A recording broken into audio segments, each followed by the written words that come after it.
별로 인기 없는 강사입니다. 강사를 외부에서 모시려고 했는데 모시지를 못하고 제가 대타로 섰습니다. 말씀의 은혜 있으시기를 바랍니다. 이번 주 기독신문을 보시면은, 기독신문은 우리 교단이 공식적으로 발행하는 신문입니다. 교단지인데요. 기독신문에 기윤실 기독교 윤리 실천 본부에서, 연합본부에서 여론조사를 한 것이 있는데, 그 여론조사를 기독신문에서 발표를 했습니다. 여론조사의 내용을 좀 소개하겠습니다. 국민들 5명 중에 4명은, 5명 중에 4명은 한국교회를 불신한다라고 하는 내용입니다. 한국교회의 신뢰도가요 19%입니다. 심각합니다, 여러분. 가장 주된 이유로는요 47.1%가 한국교회의 극단 정치 세력 때문이다, 그렇게 지금 밝힌 겁니다. 여러분 깊이 좀 생각하셔야 됩니다. 국민들 5명 중에 4명은 기독교를 불신하고 신뢰도가 19%. 그리고요 기독교가 공론의 장으로서의 책임을 다하지 못하고 있다라고 이렇게 지적을 했습니다. 이 설문조사의 의미가 뭔가 하면, 이 설문조사가 의미하는 바가 여러분 뭔가 하면, 전도의 문이 대사회적으로 완전히 닫혔다라고 생각하는 겁니다. 이제는 예수님 안 믿는 사람들에게 우리 기독교가 전도할 수 있는 문이 완전히 닫혀버렸다는 것을 의미합니다. 그만큼 이제는 불신자들에게 전도할 접촉점 자체를 찾기 힘들어 보였다. 여러분 심각하죠, 여러분요. 그 다음에 또 하나 더 발표하겠습니다. 한국교회 미래를 준비하는 모임에서요, 한국갤럽에 의뢰해서 역시 의미 있는 설문조사를 하나 했습니다. 그것도요 최근에 이제 발표가 됐는데, 이 설문조사 내용은 이런 겁니다. 우리나라 전체 종교인들 가운데, 그러니까 막 종교인이란 말하면 뭐 기독교뿐만이 아니고 어쨌든 믿음을, 신앙을 가지고 있다고 하는 사람들 가운데 개종 경험자가 16.2%이고, 여기 개종 경험자라고 하는 것은 어떤 뜻인가 하면 일종의 종교 간 이동을 말하는 겁니다. 그러니까 어떤 종교를 믿고 있다가 개종을 했다는 겁니다. 개종을 했다는 건데, 이 개종 경험자 16.2%이고요.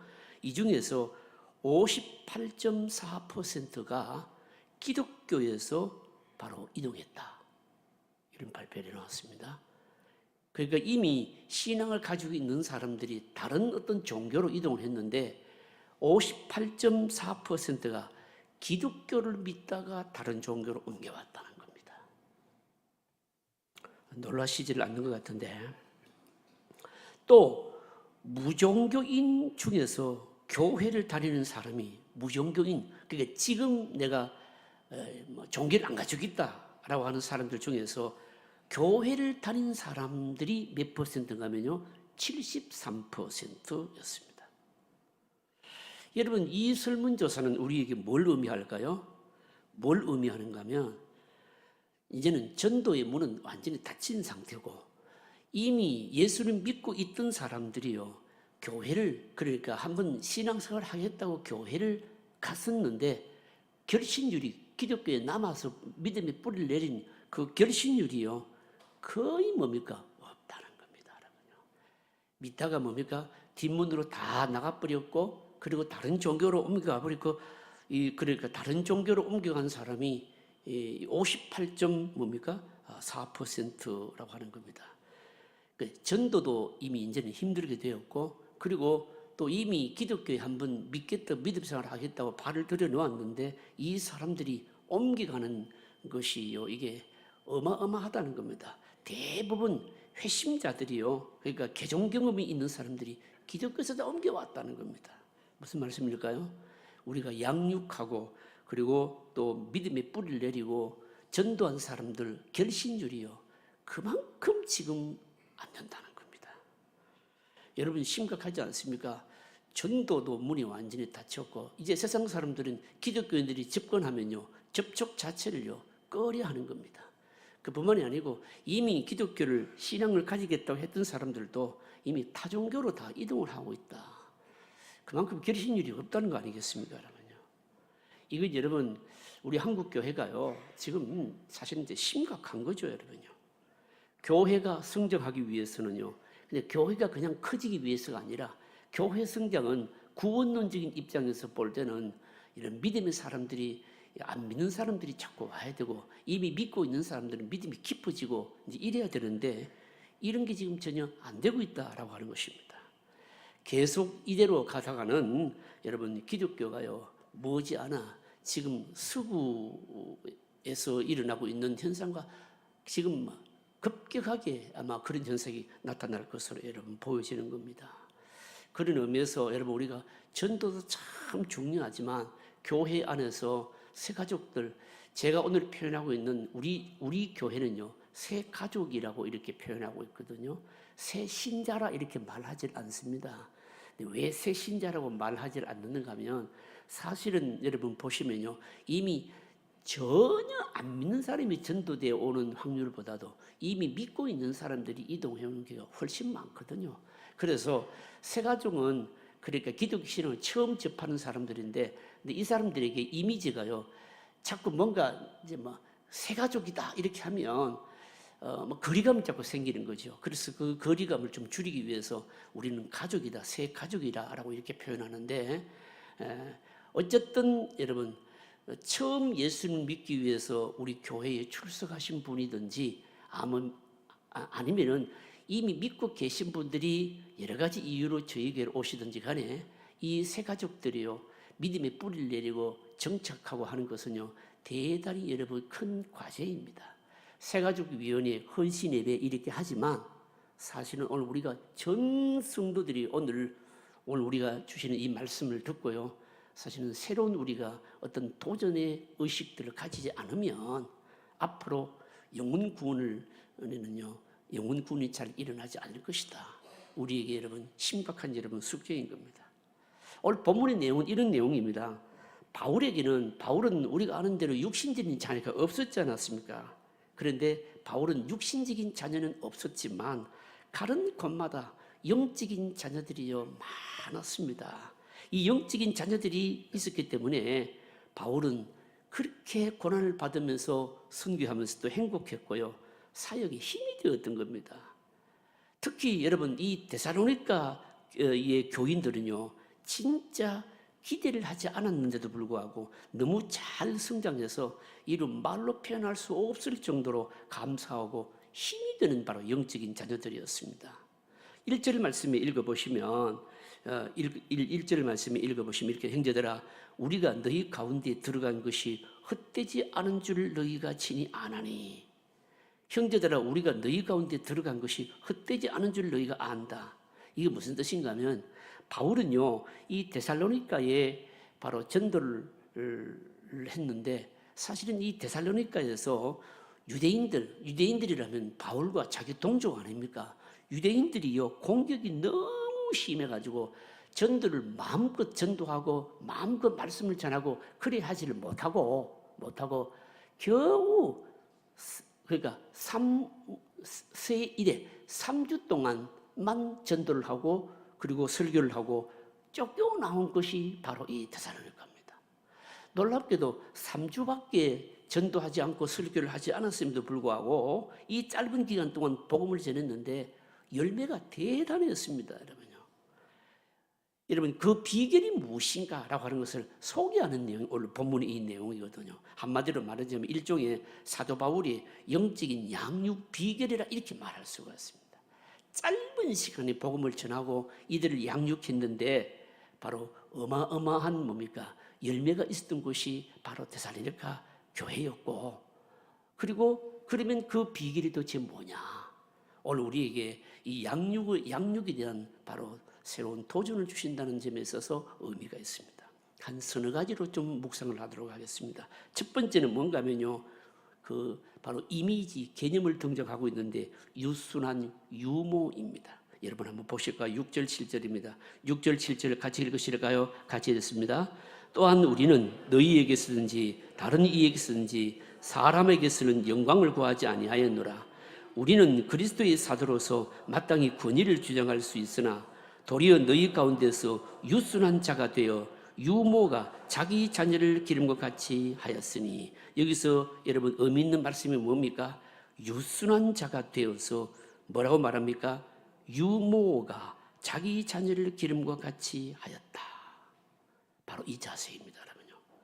바울이요, 사실은 복음을 전하면서 얼마든지 사도로서 복음 전도자로서 복음을 전하는 사람들에게 이런 수고에 대해서 뭐 얻어먹을 것 얻어먹고 수고에 대해서 필요한 것들도 요구들 할 수 있었고 그렇게 할 수 있었는데 전혀 그렇게 하질 않았다라고 하는 겁니다.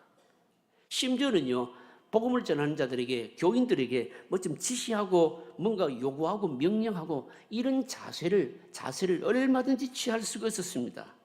그리고 그 당시 사람들에게는요, 그렇게 하는 것이 훨씬 더 효과적일 수도 여러분 있었습니다. 그런데도 불구하고 바울은 뭡니까? 일체 그런 걸 하질 않았다라고 말하는 겁니다. 우리나라는 36년 동안 일제 압제를 받으면서요, 치명적인 일제 문화의 잔재가요, 여러분 아직도 여러분 남아 있습니다. 일제 잔재의 그 문화의 잔재가 아직도 남아 있는데, 요즘 여러분 우리나라에서 간혹 매스컴에서 막 사회적으로 이슈가 되고 떠드는 게 있지 않습니까? 그게 뭔가 하면 갑질 문화. 여러분 이 갑질 문화가요, 원래 어디서 왔는가 하면 진짜 일본 문화 여러분 잔재거든요. 여러분 연세 드신 분들은, 특히 우리 부산 분들은요, 일본하고 가까워가지고 우리나라에서 그 일본말 사투리라 해야 됩니까? 뭐 일본말을 제일 많이 섞어서 하는 사람들이 부산 사람들이거든요. 근데 이 일본 말인지도 모르고 해요, 이게요. 일본 사람들이 우리에게 남긴 이 문화의 잔재 가운데 하나가 오야본과 시다라고 하는 개념이에요. 여러분 많이 들어보셨죠, 여러분요? 오야봉이 뭡니까? 우두머리. 시다가 뭡니까? 그 밑에서 일하는 사람이에요.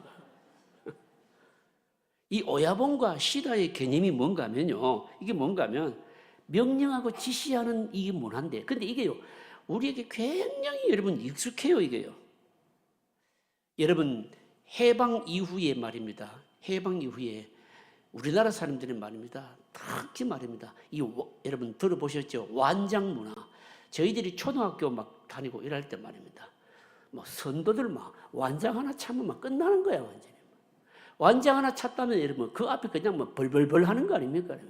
이 완장 문화도 사실은 오야봉과 시다의 문화에서 여러분 온 겁니다. 여러분 자꾸 뭔가 하나 좀 맡겨놓으면요, 뭔가 자꾸 갑질을 하려고 하는 겁니다.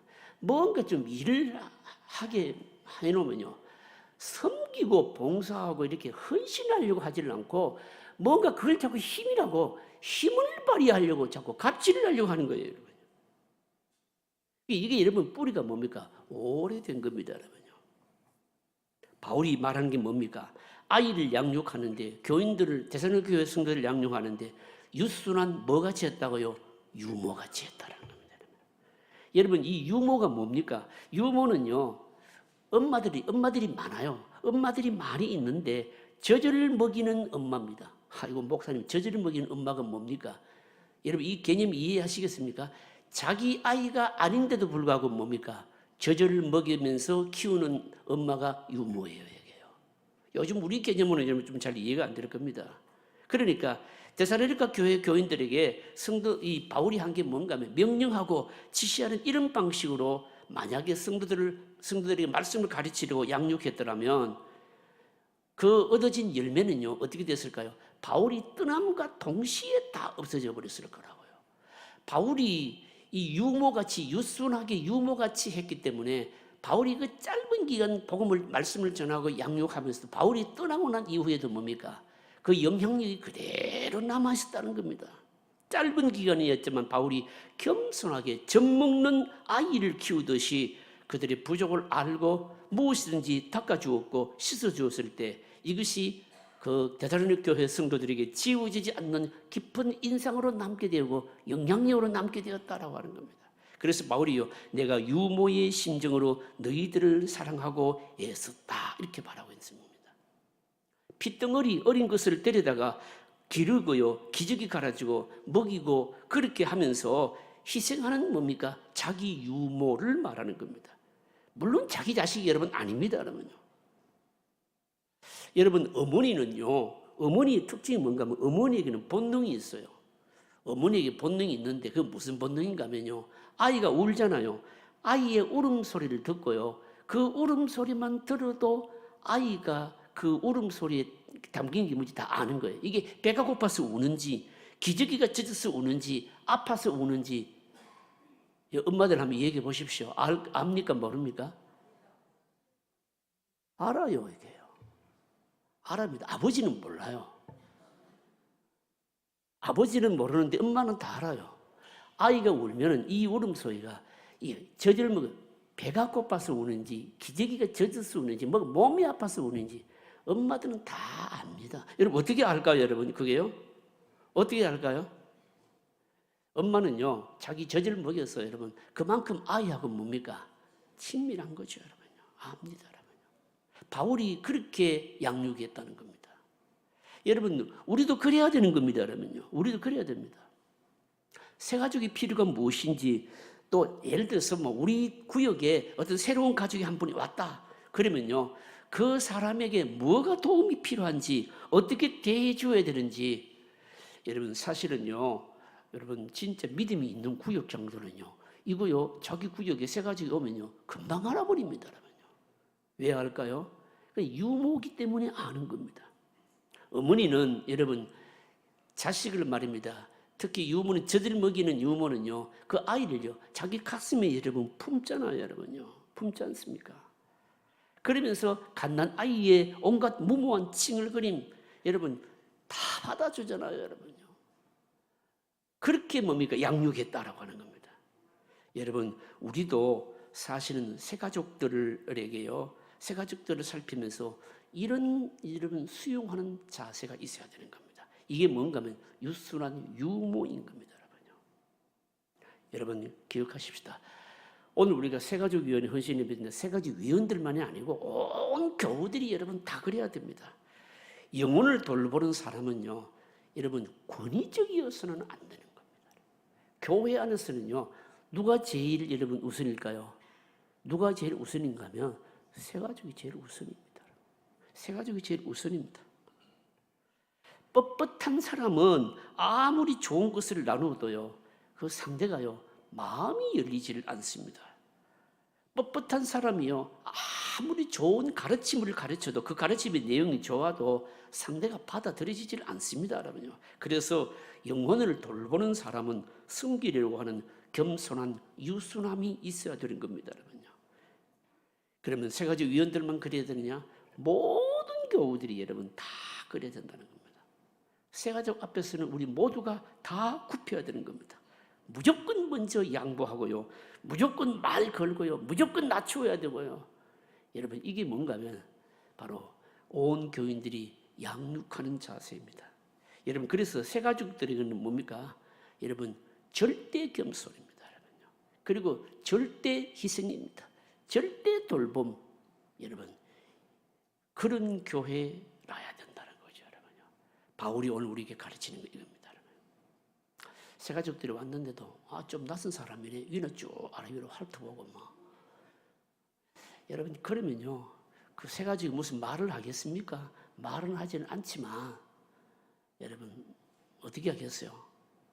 교회 오고 싶겠어요? 안 오고 싶겠어요?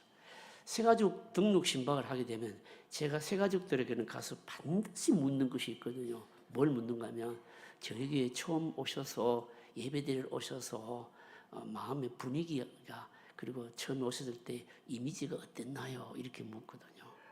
이렇게 묻는데 대체로 말입니다. 새 가족 예배를 드려주세요라고 할 정도 되면 좋은 이미지를 가지고 이 얘기를 합니다. 그런데 간혹 어떤 분들은요, 굉장히 꼬집어가지고 아주 직설적으로 얘기하는 분이 가끔 있어요. 근데 그 직설적으로 꼬집어서 얘기하는 그 말이 있지 않습니까? 가슴을 철렁하게 만든다는 거 아닙니까? 왜 그럴까요? 그 내용이 뭘까요? 그 내용이 뭔가 하면 우리의 부족한 본질적으로 우리 교회 공동체가 부족한 부분들을요, 그대로 딱 직설적으로 얘기해 버리거든요. 여러분, 그게 뭔가 하면요, 우리가 지금 우리 교회가 약한 부분이 뭔가 하면 공동체성이 약한 거예요.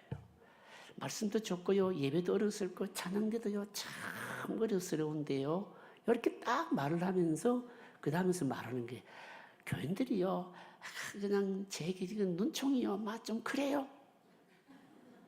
근데 직설적으로 얘기하시는 분이거든요. 그게 무슨 뜻인가 하면 교회 온 성도들이 말입니다, 좀 자기들 대하는 따뜻한 부분이, 공동체성이, 공동체 전체가, 교인들이 그러니까 붙들어주는 부분들이 약하다. 여러분, 그렇게 어렵게 말하지 않지만 그 말이거든요.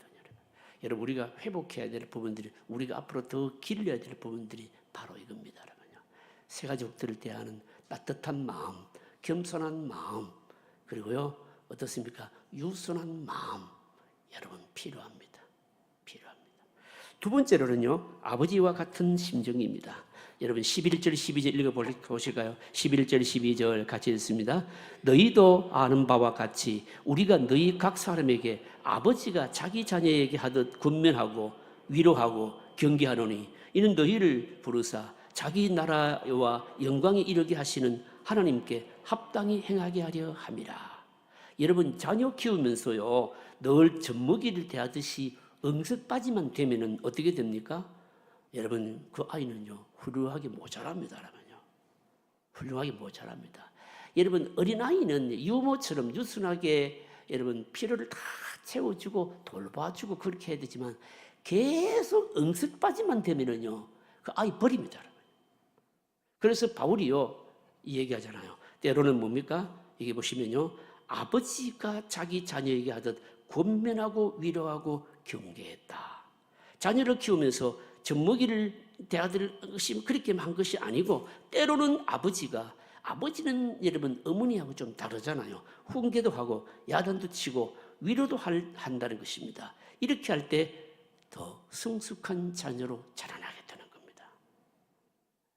여러분, 마찬가지죠. 여러분요, 우리가 새가족들을요 늘 코 흘리기로 대하듯이 그렇게 되게 되면 여러분 그 사람은 끝까지 여러분 의존적이 될 수밖에 없습니다. 스스로 일어서지를 못합니다. 여러분요, 돌보아 주어야 하지만 때로는요 가르쳐야 되고, 때로는 모범을 보여주면서 뭡니까? 그렇게 행해라 라고도 여러분 해야 되는 겁니다. 그래서 뭡니까? 나오는 말이 권면하고 위로하고 경계하노니. 예를 들게요, 이런 거 아니겠습니까? 여러분요, 새가족들에게 만나면 밥도 사주고 차도 사주고 늘 그렇게 하죠. 여러분요, 그런데 계속 그렇게만 하면은 여러분 될까요? 안 될까요? 조금 지나고 나서는요, 여러분 만약에 유머같이 이렇게 늘 성교하다가도 어떻게 합니까? 한 10번 정도 뭡니까? 밥 사주고 차 사줬으면 나중에 좀 시간이 지나고 난 다음에 한 번쯤은 뭡니까? 살아 이래야 되는 겁니다. 왜 그래야 되냐면, 자꾸 뭡니까? 대접만 하게 되면요 얻어먹는 게 당연하다고 생각하는 거예요. 그러면 섬길 줄을 여러분 모르는 겁니다. 여러분, 이건 모든 다 마찬가지입니다. 헌금도 그렇고 교회 봉사하는 것도 여러분 마찬가지입니다. 어느 정도 좀 뿌리를 내리고 좀 자랐다 싶으면, 또 이미 믿음 생활을 하신 지가 한 분이 저희 교회를 등록을 해서 시간이 좀 지나고 나면은 어떻게 해야 됩니까? 그 다음에는요 뭔가가 뭡니까? 남을 위해서 섬기는 일을 하도록 여러분 뭡니까? 해야 되는 겁니다. 여러분.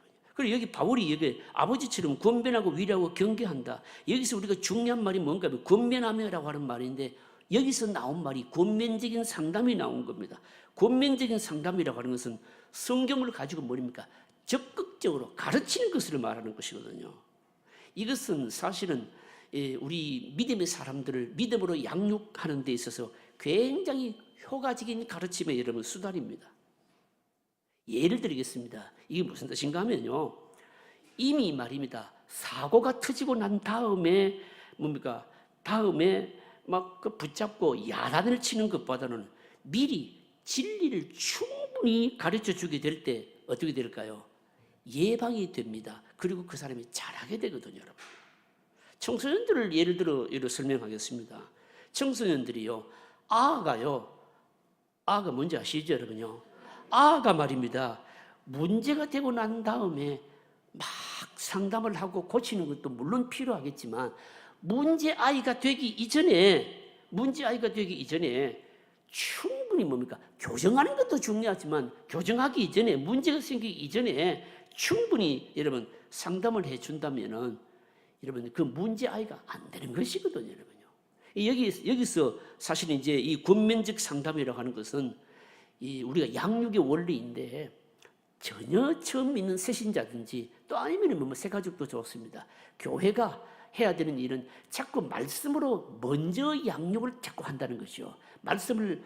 진리의 말씀을 가지고 바르게 뭡니까? 세워나가고 가르친다는 것이죠. 그러면 문제가 생기기 이전에 그 사람 자체가 진리 안에서 딱 쓰기 때문에 문제에 빠지지를 않는 겁니다. 문제에 빠지고 난 다음에 그거 치료하고 상담한다고, 그것보다는 그 이전에 권면적인 상담을 충분히 하는 것이 훨씬 효과적이다. 바울이 그랬다라고 하는 겁니다. 물론 여기서 바울이요, 권면적인 상담이라고 해서 무조건 일방적으로 주의를 시키는 것을 말하는 게 아닙니다.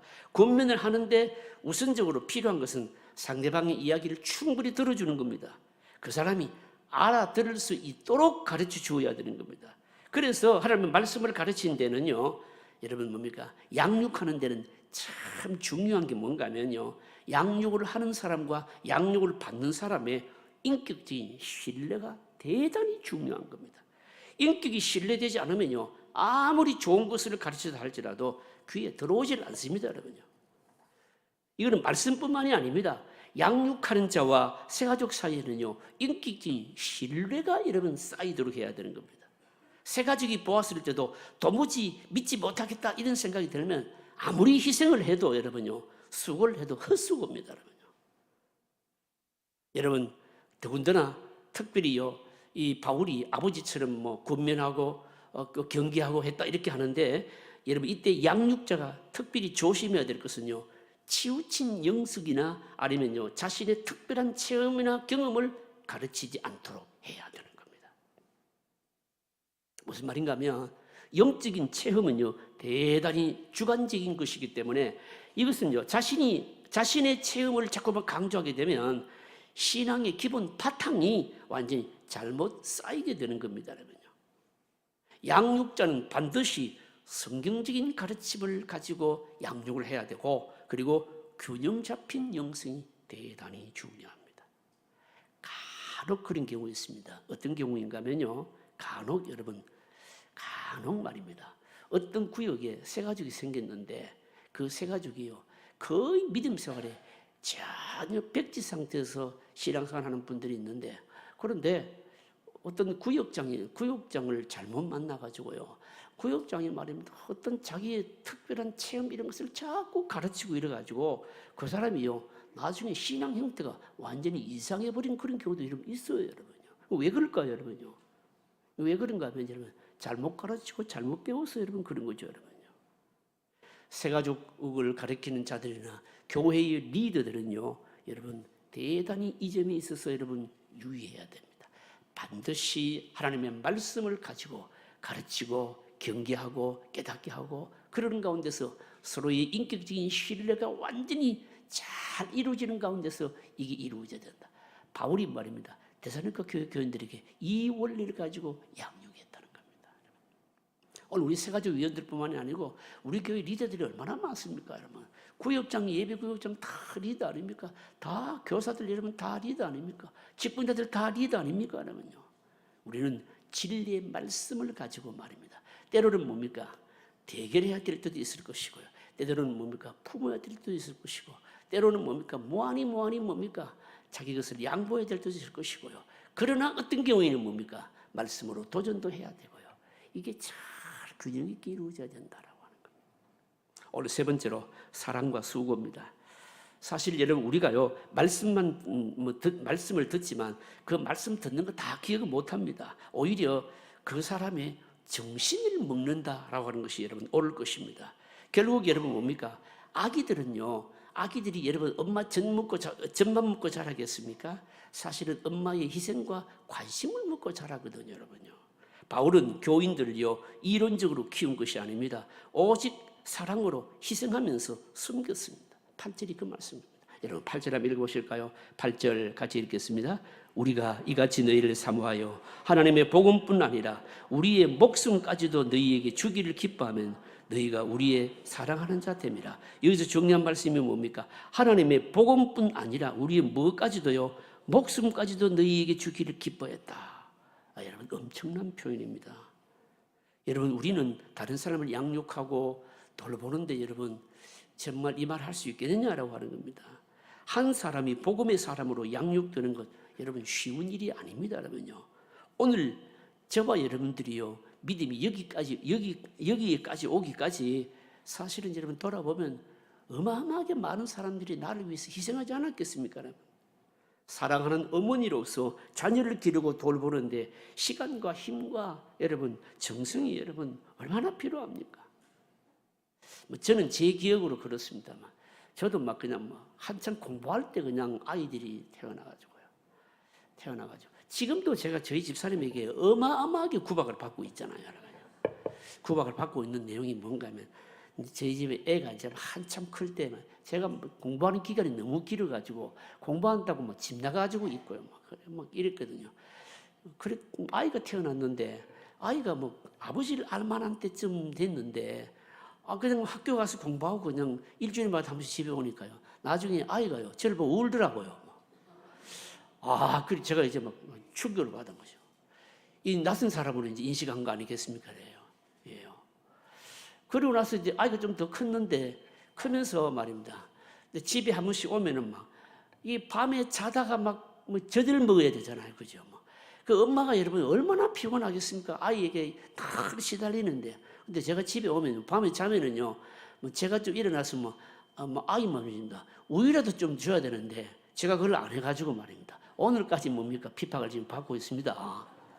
핍박을 받고 있는데 제가 지금 생각은 그 핍박은 내가 받아도 싸다라고 생각을 하고 있어요. 사고 있는데 밤에 자다가 여러분 뭡니까? 아이 울면 여러분 잠 못 자고 여러분 우유 줘야 되지를요. 아이가 여러분 좀 뭡니까? 기어다니거나 뒤집기를 하거나 조금 걸어다니거나 할 때 여러분 걸어가는 거 여러분 처음부터 여러분 달리기 못 하잖아요, 여러분요. 일어서기도 해야 되고 한 발자국 디뎌야 되고 그리고 넘어지고 잠시도 여러분 엄마가 눈을 뗍니까? 여러분 사람이 말입니다. 저는 그래서 아이 크는 거 가만히 보면서 야 이거 동물보다 못하다. 여러분 소가 여러분요 송아지가 태어나면 어떤 줄 아십니까, 여러분? 성경에 보시면 그거 나와요. 외양간에 소가 뭡니까? 뛰논다라고 표현하고 있거든요. 송아지는요, 어미에서 딱 태어나면요, 조금만 있으면 일어나서 제 걸음으로, 발을 걸음으로 걷습니다, 여러분요. 그래서 말입니다. 제가 어릴 때 봤는데, 농촌에서, 마구간 안에서 송아지가 태어났는데요, 조금이 있으니까요, 그 송아지가요, 뛰어가지고 밖에 나오더라고요. 여러분, 우리는 사람이 태어나가지고 여러분, 걷는데 얼마나 걸립니까? 느린 애는요, 1년까지 택도 없습니다. 여러분, 걷기까지 그 부모의 희생을 생각해 보십시오, 여러분요. 여러분, 그뿐입니까? 걷고 난 이후에도 말입니다. 사람이 말입니다. 이 생각이 말입니다. 좀 인간굿이라면. 여러분, 얼마나 많은 부모님의 희생이 있어야 됩니까? 이 바울이 지금 그걸 표현하고 있는 겁니다. 얼마나 바울이 희생적이었으면요, 목숨까지도 너희에게 주기를 기뻐했다. 그렇게 말하는 겁니다. 얼마나 많은 희생을 했겠습니까, 여러분요? 여러분, 새 가족을 위한 이런 희생과 수고 없이 영혼이 안 자랍니다, 여러분요. 자랍니까, 여러분? 결석하면 여러분 전화하는 정도가 아니고요. 찾아가 줘야 되지를요. 어떻습니까? 그 새 가족이요. 믿음의 뿌리를 내리고 좀 연단받고 세우실 때까지 어떻게 합니까? 이런저런 돌보아야 하는 게 얼마나 많습니까, 여러분요? 제가요, 어떤 분의 그 간증을 들었는데요. 전도하고 나서 그 사람 양육하기까지 그분이 체험을 얘기하는 겁니다. 이분이 어떤 집사님 과일 가게를 했는데 이 과일 가게를 하는 분이 전도를 어떻게 했는가 하면 자기 집에 오는 과일을 이제 사러 온 사람, 전도해야 되겠다 마음먹은 사람이 딱 있으면 전도 대상자라고 생각하면 여러분 몇 분 오지 않겠습니까? 과일을 사러 올 때마다 그러니까 과일을 다 이제 다 하고 나서 계산 다 하고 나서 갈 때쯤 돼 가지고 예를 들어서 사과를 사면은요 계산 다 끝나고 나서 자기 집에 있는 제일 좋은 사과를 딱 하나 더 주는 겁니다. 덤으로. 근데 그렇게 하기를 말입니다. 그러니까 막 지속적으로 하는 거예요. 과일을 사는 사람이 어떻게 생각하겠습니까? 아니 저 과일 가게 주인이 처음에는 그냥 호의라고 생각했는데 자꾸 그러니까 저 과일 파는 주분이 뭐 때문에 그런가? 궁금하지 않겠습니까? 나중에 물은 겁니다. 도대체 나에게 왜 이렇게 하느냐? 이렇게 물으니까 뭐라고 했겠습니까? 그냥 주고 싶어서 그냥 드린다는 거예요. 결국은 뭡니까? 그거 받아 먹고 마음이 녹아서 결국은 뭐 예배 드리러 가자 이러니까요. 예배 드리러 왔다는 거 아닙니까? 예배 드리러 오고 난 다음에 여러분 그렇게 하면 여러분 그 사람이 믿음의 뿌리를 내리겠습니까? 예수님 만나기 전에 하나님의 말씀과 부딪히기 전에 여러분 뭡니까? 사람의 뭡니까? 인도자의 그 사랑과 보살핌과 이 돌봄 여러분 이게요 예수님과 만나기 전에 인격적으로 만나기 전에 말씀과 부딪히기 전에 그게 뭡니까? 끈인 거예요 여러분요.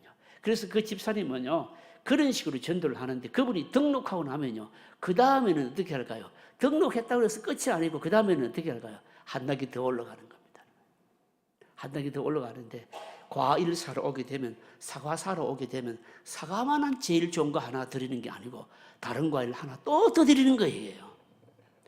이렇게 하기를 여러분 몇 년씩 하게 되면 뭡니까? 결국은 뭡니까? 그 영혼이 말입니다. 그 안에 결국 말씀을 듣고 예수님을 만난다는 겁니다. 뭘 얘기를 하고 싶은가 하면 여러분 이것입니다. 여러분 새 가족이요. 새 가족은 비유를 하면요. 흙은 옷으로 수선하는 게 아니고 여러분 새 옷을 입히듯이 새로운 삶의 정착을 여러분 완전히 바꾸는 겁니다. 여러분요. 여러분 어떤 사람이 예수님을 믿고 교회에 왔는데 믿음 생활하면서 여러분 힘든 게 뭔가 하면 옛날에 어떤 습관을 벗어버리고요. 그러면서 생각 자체를 바꾼다는 것이 여러분 참 어렵습니다. 여러분요. 여러분 아이들 옷 갈아입힐 때 새 옷 갈아입히려면 어떻게 해야 됩니까? 이 입고 있는 헌옷 위에 덧입지 않거든요. 헌옷은 벗기고 새 옷을 입히잖아요. 여러분 그 과정을 생각하게 된다면 한 사람의 성숙한 그리스도인이 되다고 하는 것은 여러분 그렇게 쉬운 게 아닙니다. 여러분요. 그래서 말입니다. 어떤 경우에는 전도하는 것도 힘들지만 그 사람이 정착을 하거나 또 아니면 마음문을 쉽게 열지도 않고 정착하는데 시간이 많이 걸리는 사람도 있습니다. 그런 사람들에게 우리는 여러분 뭡니까? 비난하거나 하면 안 되고 기다려줘야 되는 겁니다. 기다려줘야 되고요. 기다려줄 때 여러분 뭡니까? 사심 없이 뭡니다. 계속 지속적인 헌신을 해야 된다는 겁니다. 바울이 이 사람과 수고가 바로 그랬다라고 하는 것입니다. 여러분. 말씀을 정리하겠습니다. 여러분 오늘 우리에게 또 새롭게 필요한 게 뭘까요? 이 세 가지 헌신 예배를 통해서 우리가 그냥 한번 헌신 예배를 드린다. 이런 헌신 예배가 아니고 이 헌신 예배를 통해서 우리 재정제력의 모든 성도님들이 새 가족에 대해서 우리 뭡니까? 생각을 다시 한번 더 새롭게 하는 기회가 되었으면 좋겠다는 겁니다. 여러분 부디 말입니다. 이렇게 전도 많이 해오시라. 그것보다도 예배, 교회 와서 만나는 사람마다 낯선 사람이 있으면 부디 좀 관심 좀 가져주세요. 낯선 사람이다 싶으면 저 로데몰에 가서 내가 먼저 커피 한 잔 사세요. 커피 한 잔 먼저 사세요. 그리고요, 뭡니까? 먼저 말 좀 걸고요. 그리고 어떻게 합니까? 부디 좀 뻣뻣한 자세 하지 말고 좀 겸손한 부드러운 자세로 말입니다. 좀 다가가고요. 여러분 그게 뭡니까? 그 사람을 세우고 양육하는 것입니다. 우리 재성제일교회 모든 성도님들이 다 양육자 되시기를 주의 이름으로 축복합니다.